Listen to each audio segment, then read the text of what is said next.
Olá, meu querido amigo, minha querida amiga, que bom ter você aqui para nós estudarmos juntos mais uma vez a lição.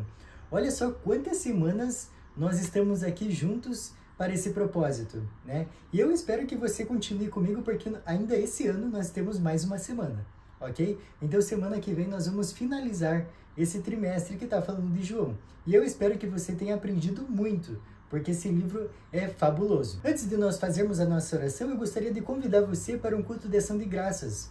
Eu estou pretendendo ele fazer em algum dia ali do mês de janeiro. Então, para você participar desse culto, que vai ser via Google Meets, tá? Então vai ser algo bem exclusivo.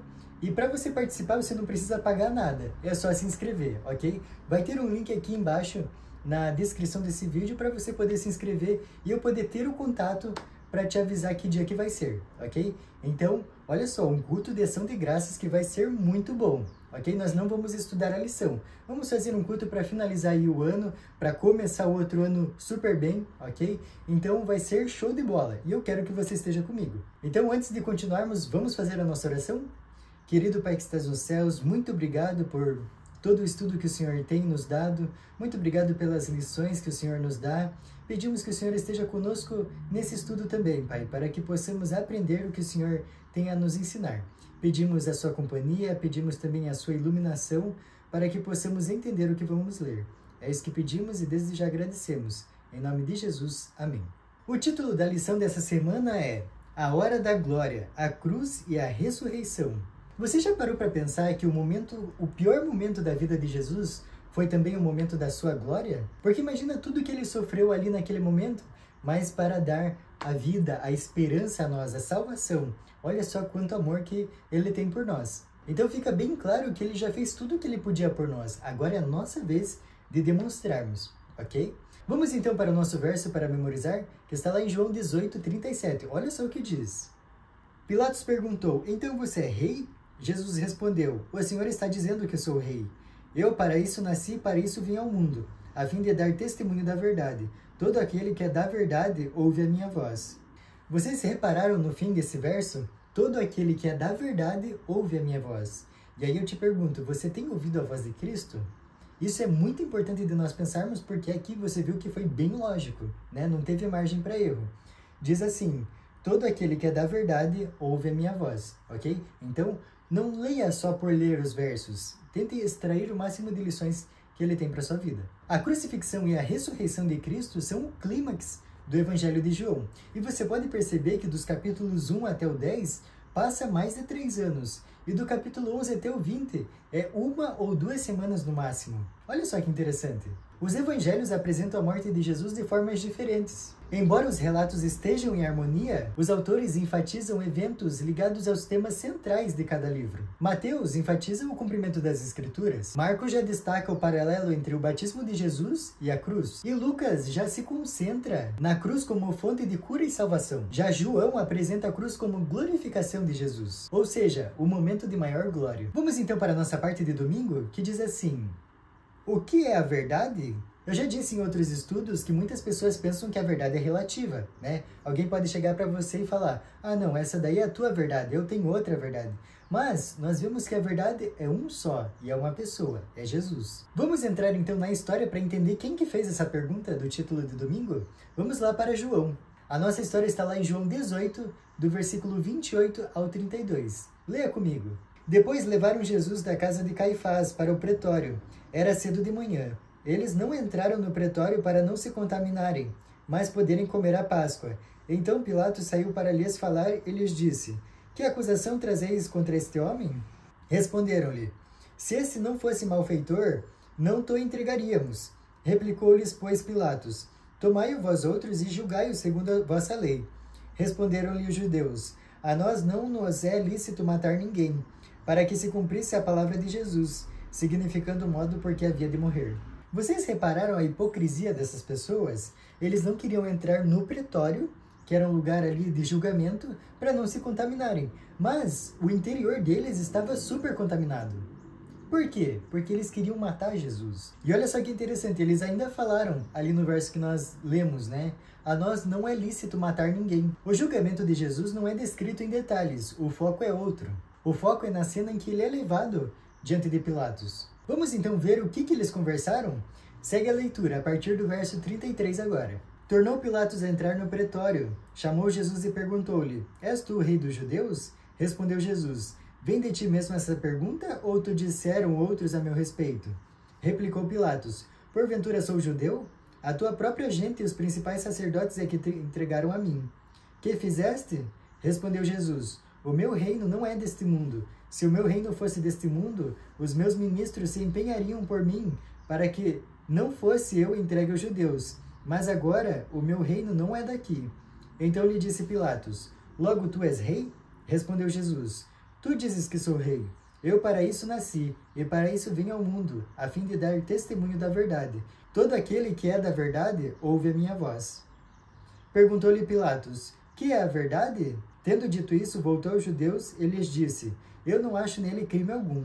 Vamos examinar aqui alguns versos que nós lemos. No verso 33, Pilatos pergunta para Jesus se ele é o rei dos judeus. E é a primeira vez que esse termo aparece no livro de João. Só que Jesus não respondeu diretamente a pergunta, ele fez outra pergunta, ele inverteu a situação. Ele perguntou para Pilatos: Essa pergunta é de você ou dos outros? Pilatos respondeu ali, como você pode ver no verso 35, só que foi uma resposta evasiva. Em seguida, Jesus responde que seu reino não era desse mundo. Agora, Pilatos deduziu que Jesus afirmava ser rei.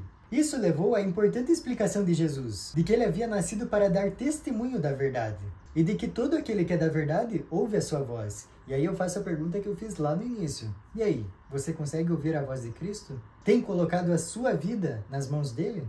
Isso é extremamente importante nós pensarmos. Na continuação, Pilatos faz a pergunta do título de domingo: o que é a verdade? Só que o interessante é que ele não parou para ouvir a resposta de Jesus. Ele saiu para tentar salvar Jesus da multidão.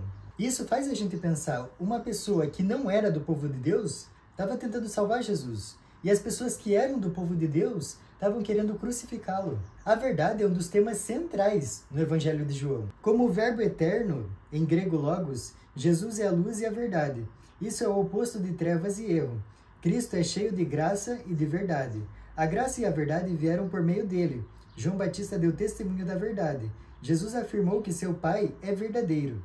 O próprio Jesus ouviu a verdade de seu Pai. Jesus é o caminho, a verdade e a vida. A palavra de Deus é a verdade. Pilatos perdeu a oportunidade de conhecer a verdade por causa do seu preconceito. E você? Olha só como são várias e várias perguntas para nós entendermos a vida que nós estamos levando. Mas não para por aí, vamos para segunda-feira. Olha só o título de segunda-feira: Eis o homem. Então vamos continuar a nossa leitura? Agora a partir do verso 38. Olha só o que diz. Perguntou-lhe Pilatos: Que é a verdade? Tendo dito isso, voltou aos judeus e lhes disse: Eu não acho nele crime algum. É costume entre vós que eu vos solte alguém por ocasião da Páscoa. Quereis, pois, que vos solte o rei dos judeus? Então gritaram todos novamente: Não este, mas Barrabás. Ora, Barrabás era salteador. Então por isso Pilatos tomou a Jesus e mandou açoitá-lo. Os soldados, tendo tecido uma coroa de espinhos, puseram-lhe na cabeça e vestiram-no com um manto de púrpura. Chegavam-se a ele e diziam: Salve, rei dos judeus! E davam-lhe bofetadas. Outra vez saiu Pilatos e lhes disse: Eis que eu vou-lo apresento, para que saibais que eu não acho nele crime algum. Saiu, pois, Jesus trazendo a coroa de espinhos e o manto de púrpura. Disse-lhes Pilatos: Eis o homem.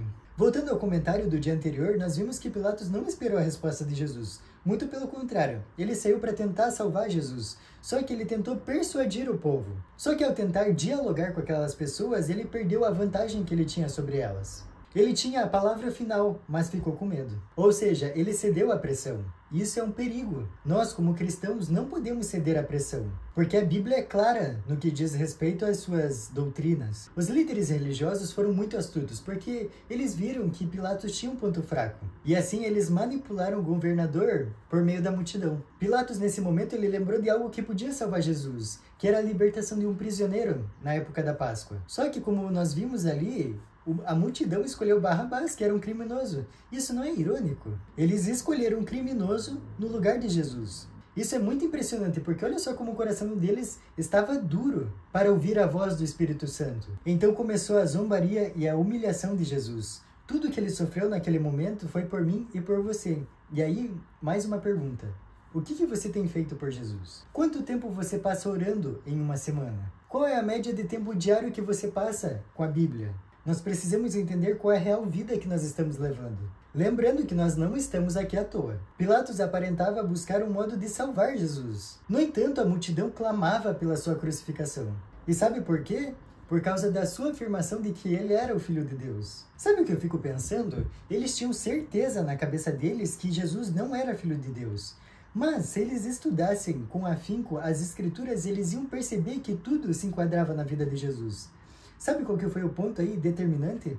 É que eles fecharam o coração e não tiveram humildade de reconhecer a voz do Espírito Santo. E isso trouxe para a vida deles a ruína e a degradação. Só que nós conhecemos a história toda. E hoje a gente às vezes faz o mesmo erro. Por isso é importante nós vermos os erros do passado para nós não cairmos na mesma armadilha. Só que para conhecer esses erros você precisa estudar a Bíblia. E não vai pelo que eu estou dizendo aqui. Procura na Bíblia, passa um tempo estudando ela, ok? E você vai ver maravilhas aí para a sua vida. Os líderes religiosos alegaram que se Pilatos salvasse Jesus, era como se ele ficasse contra César. Eles sabiam que a lealdade de Pilatos a César significava que ele não libertaria alguém que reivindicasse o mesmo papel. Os líderes disseram que não tinham rei, senão César. O ódio deles por Jesus superava as aspirações nacionais. Eles sacrificariam as reivindicações de autonomia nacional só para se livrarem dele. Olha só até onde vai o ódio das pessoas contra alguém. Isso é extremamente perigoso, porque o ódio não é um fruto do Espírito Santo. Olha só o que diz João 15:20. Lembrai-vos da palavra que eu vos disse, não é o servo maior do que o seu senhor. Se me perseguiram a mim, também perseguirão a vós outros. Se guardaram a minha palavra, também guardarão a vossa. Esse ódio que nós podemos ver aqui é instigado por Satanás. Satanás não gosta dos filhos de Deus. E se você é um filho de Deus, para você ter força contra os ataques do inimigo, você precisa se firmar na Bíblia. E a Bíblia está aí à disposição, em áudio, em vídeo, no livro físico. Você não tem desculpa para não estudar a Bíblia. Você estaria preparado hoje para ser perseguido por Cristo? Nós podemos ver muitos cristãos sofrendo em vários países. Mas e você? Você estaria pronto? Muitas pessoas dizem que se alguém chegasse para elas e falassem assim, a tua vida ou a Bíblia? Muitas pessoas iam escolher a Bíblia, falando em tempos bons. Mas, na verdade, a resposta à Bíblia seria só possível para uma pessoa que vive em íntima relação com Deus. Porque como que você vai confiar em alguém que você não tem muita intimidade? Não tem como. Para nós passarmos por uma situação dessas, nós precisamos ter o alicerce sagrado. Nós precisamos passar cada dia com Cristo, através da sua palavra. Vamos então para a nossa parte de terça-feira? Olha só o título, Está consumado. Essa frase finalizou a missão de Jesus aqui na Terra. Nos versos 17 a 22 do capítulo 19 de João, nos conta que Pilatos fez uma placa para colocar em cima da cruz de Jesus, escrita em latim, hebraico e grego, escrito Jesus Nazareno, Rei dos Judeus. Os líderes religiosos não queriam que tivesse escrito aquilo, eles queriam mudar essa inscrição na placa, mas Pilatos simplesmente ignorou eles. Ele falou, o que escrevi, escrevi. Só que essa inscrição foi um testemunho silencioso da verdade. Um poder mais alto que Pilatos ou que os judeus dirigia a colocação daquela inscrição acima da cabeça de Jesus. No propósito divino, ela devia despertar reflexão e o estudo das Escrituras. Olha só que interessante, então aquela placa serviu para muito mais coisas, né? Serviu para as pessoas procurarem nas Escrituras o que falava sobre aquele homem. Só que aconteceu mais uma coisa interessante nesse momento. Olha só, nós vamos ler os versos 25 a 27 do capítulo 19. E junto à cruz estavam a mãe de Jesus e a irmã dela, e Maria, mulher de Clopas, e Maria Madalena. Vendo Jesus sua mãe e junto a ela o discípulo amado, disse, Mulher, eis aí o teu filho. Depois disse ao discípulo, Eis aí a tua mãe. Dessa hora em diante o discípulo a tomou para casa. Isso me traz uma lição muito grande do amor e cuidado de Deus por nós. Olha só o momento que ele estava passando e a preocupação dele. Você acha que ele não está cuidando da sua vida nesse momento? Pode parecer que o mundo está caindo, está desmoronando. Você pode se enxergar na situação dos israelitas quando saíram do Egito, né? À frente está o mar, dos lados as montanhas, atrás os inimigos vindo. Mas fica tranquilo que Deus está cuidando da sua vida. E isso é muito importante de pensar, porque você não está sozinho nesse mundo. Você tem um Deus para te amparar. Só que você só vai conseguir confiar nele se você estudar a palavra dele. E isso é o que eu quero que você grave no seu coração. Se nada daqui que eu falei você lembrar, lembre-se disso. Você só vai ter confiança em Deus se você se alimentar da palavra dele. Vamos então continuar a nossa leitura bíblica? Vamos ver um pouquinho mais dessa história, agora dos versos 28 a 30. Olha só o que está escrito. Depois, vendo Jesus que tudo já estava consumado, para se cumprir a escritura, disse: Tenho sede. Estava ali um vaso cheio de vinagre. Embebedaram de vinagre uma esponja, e fixando-a num caniço de sopo, lhe chegaram à boca. Quando, pois, Jesus tomou o vinagre, disse: Está consumado. E, inclinando a cabeça, rendeu o espírito. Por mais horrível que fosse essa cena, tudo estava sendo cumprido. Muitas vezes nós passamos por situações na nossa vida que é difícil de entender. Meu amigo, eu preciso te contar um segredo que talvez você não saiba, mas não é fácil a vida do cristão. Essa história aqui me fez lembrar outra situação, outros versos, que estão lá em Tiago 1, do 2 ao 4. Olha só o que está escrito. Meus irmãos, tende por motivo de toda alegria o passardes por várias provações, sabendo que a provação da vossa fé, uma vez confirmada, produz perseverança. Ora, a perseverança deve ter ação completa, para que sejais perfeitos e íntegros, em nada deficientes. Olha só que interessante, as provações produzem perseverança. E eu vou te dar uma dica de leitura. Leia Tiago completo, são 5 capítulos muito interessantes que vai dar um gás aí na sua vida espiritual, ok? Então, dito isso, vamos para a nossa parte de quarta-feira? E olha só o título. O túmulo vazio. Meu amigo, minha amiga, o túmulo vazio é a certeza da nossa redenção. Mas não vamos ficar aqui só nas palavras, vamos ao texto bíblico. Está lá em João 20, do versículo 1 ao versículo 7. Olha só o que diz. No primeiro dia da semana, Maria Madalena foi ao sepulcro de madrugada, sendo ainda escuro, e viu que a pedra estava revolvida. Então correu e foi ter com Simão Pedro e com outro discípulo, a quem Jesus amava, e disse-lhes: Tiraram do sepulcro o Senhor, e não sabemos onde o puseram. Saiu, pois, Pedro e o outro discípulo e foram ao sepulcro. Ambos corriam juntos, mas o outro discípulo correu mais depressa do que Pedro, e chegou primeiro ao sepulcro. E abaixando-se viu os lençóis de linho, todavia não entrou. Então Simão Pedro, seguindo, chegou e entrou no sepulcro. Ele também viu os lençóis e o lenço que estivera sobre a cabeça de Jesus, e que não estava com os lençóis, mas deixado, num lugar à parte. Jesus morreu no fim da tarde de sexta e ressuscitou bem cedo no domingo. Como o sábado estava próximo, o sepultamento foi feito às pressas e não foi concluído. Depois do sábado, as mulheres compraram especiarias para levar ao túmulo domingo. Mas, para a surpresa delas, a pedra tinha sido removida e o túmulo estava vazio. Maria Madalena chegou muito cedo ao túmulo e ela viu toda aquela cena. Ela viu a pedra removida, viu que Jesus não estava lá e ela saiu correndo para avisar Pedro e João do que tinha visto. Os dois correram para lá. Você pode ver ali, no que nós lemos, que João correu mais que Pedro. E quando ele chegou no sepulcro, ele ficou na porta, olhando lá para dentro. Quando Pedro chegou, um pouco depois, ele entrou direto. Sabe um detalhe que eu acho muito fascinante, que é uma coisa mínima, só que muda todo o jogo? É que ali descreve que os lençóis estavam separados, então a gente pode imaginar que eles estavam dobrados, organizados. Isso traz uma lição para nós. Jesus era organizado. A organização é a primeira lei do céu. E você é organizado? A sua casa é organizada? Jesus teria prazer em estar na sua casa? São pontos para nós pensarmos. Mas vamos continuar a nossa leitura, dos versos 6 até o 10. Olha só o que está escrito. Simão Pedro, seguindo, chegou e entrou no túmulo. Ele também viu os lençóis e o lenço que tinha estado sobre a cabeça de Jesus, e que não estava com os lençóis, mas enrolado num lugar à parte. Então outro discípulo, que havia chegado primeiro ao túmulo, também entrou. Ele viu e creu, pois ainda não tinham compreendido a Escritura, que era necessário que ele ressuscitasse dentre os mortos. E os discípulos voltaram outra vez para casa. Viu que informação interessante?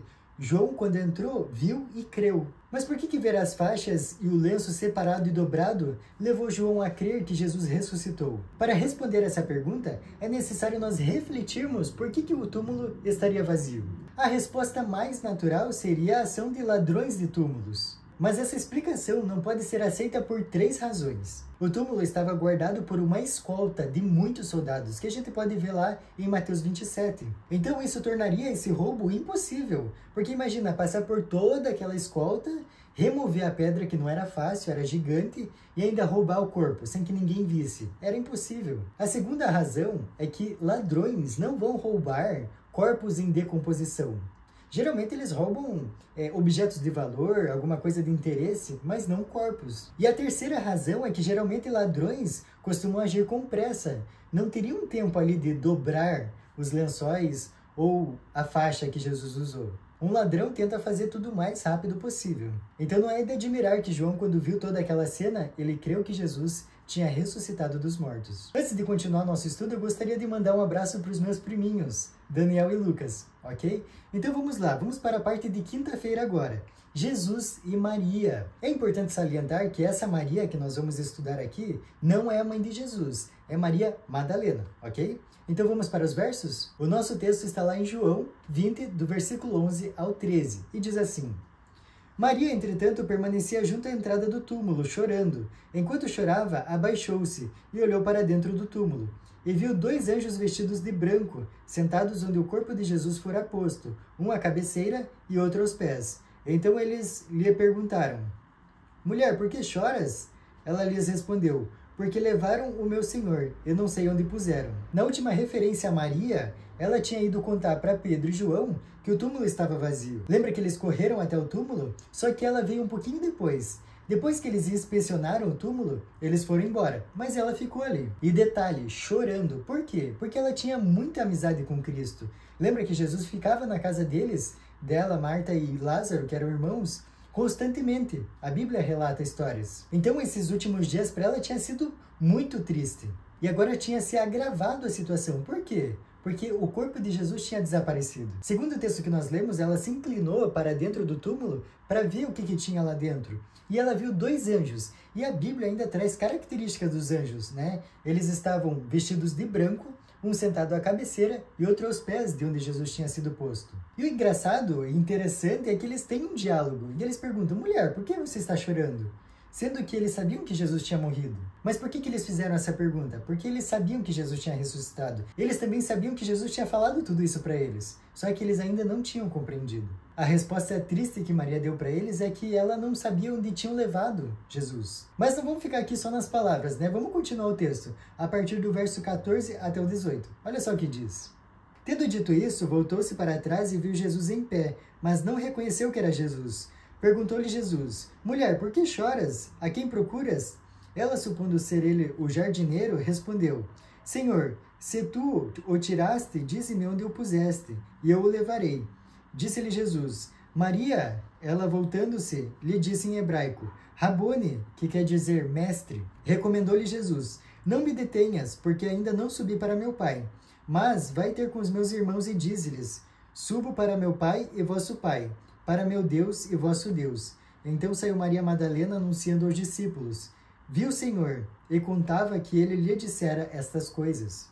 Pensa a felicidade que ela tinha agora. Você e eu podemos ter certeza que Jesus ressuscitou. E hoje ele intercede por nós. Olha só o que está escrito lá em Hebreus 12, versículo 1 e versículo 2.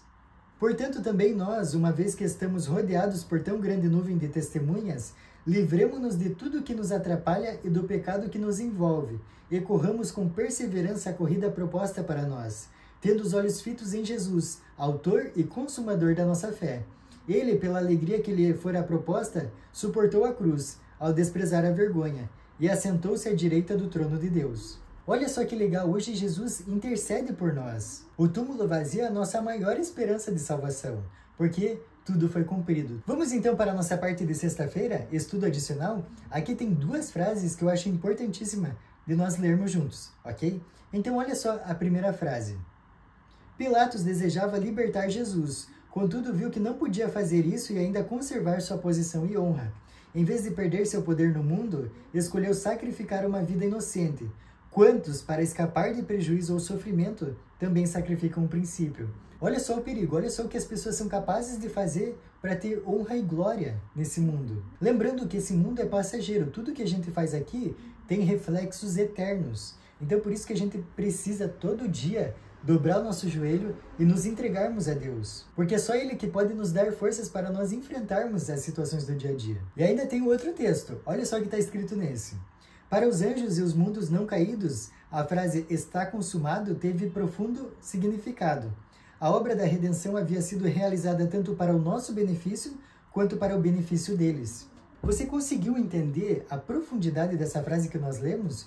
O benefício da salvação, o benefício da cruz, não foi só para nós, foi também para os seres celestes. Quando aconteceu aquilo, não restou dúvida sobre o caráter de Satanás. E agora o universo todo sabe a grande diferença entre o caráter de Cristo e o caráter de Satanás. Bem, eu espero que esse estudo tenha sido de grande valia para o seu conhecimento. Eu espero também que esse estudo te estimule a ler mais a Bíblia. Não fique só com o que eu digo, mas procure um verso para estudar, qualquer texto bíblico, porque assim você vai se alimentar cada vez mais da palavra de Deus. Eu te espero no próximo estudo, mas não esqueça que temos um link aqui embaixo para você se inscrever para o nosso culto de ação de graças, que vai acontecer em algum dia, eu espero que dia 4 de janeiro. Mas se inscreve lá que eu vou avisar, ok? Até a próxima semana.